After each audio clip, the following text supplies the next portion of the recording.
I'm Anthony Caleshu. I'm a professor of poetry and creative writing at the University of Plymouth, and we're here in my office today where the chaos of this bookshelf, I think, begins to identify my eclectic interest in literature and my desire to make some degree of order out of the chaos that is the written word.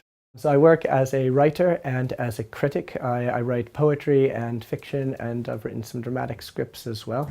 My most recent book of poetry, it's my fourth, is called The Dynamic Exchange Between Us, and it's interested in language as a dynamic resource, a resource that connects us to each other, but also the big questions about beginnings and endings, origins, and our afterlives.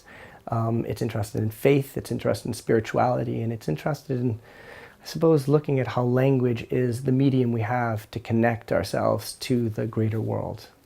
In addition to publishing my own writing, I'm also interested in writing about the works of others. And so I work as a critic of contemporary poetry, as both a reviewer and an editor, and somebody who does kind of single author studies of some of the most important contemporary voices working today. I also work as an editor on various projects such as Short Fiction, the Visual Literary Journal, which ran for about 10 years, and we worked with illustrators and a vast array of wonderful authors from around the world.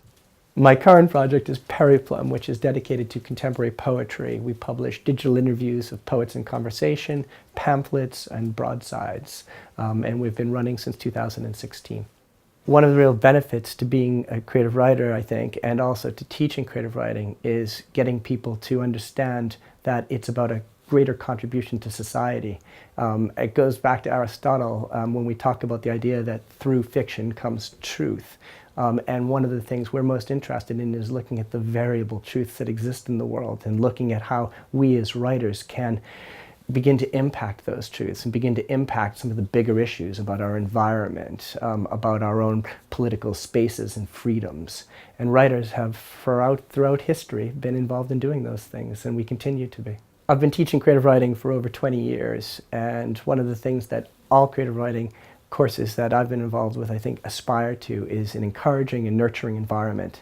An environment which salutes student efforts, but also challenges students to be the best writers and the best users of language that they can be. One of my favorite things about working at the University of Plymouth is getting to work with students, whether undergraduates, master's students, or doctoral students. It's always a joy to work in intimate workshop settings where we get to see students' writing evolve. Our students have gone on to be successful in all sorts of ways, receiving book deals and major prizes, but also, I think, genuinely beginning to appreciate the word and what the word can do as they begin to know themselves and know their own places in the world.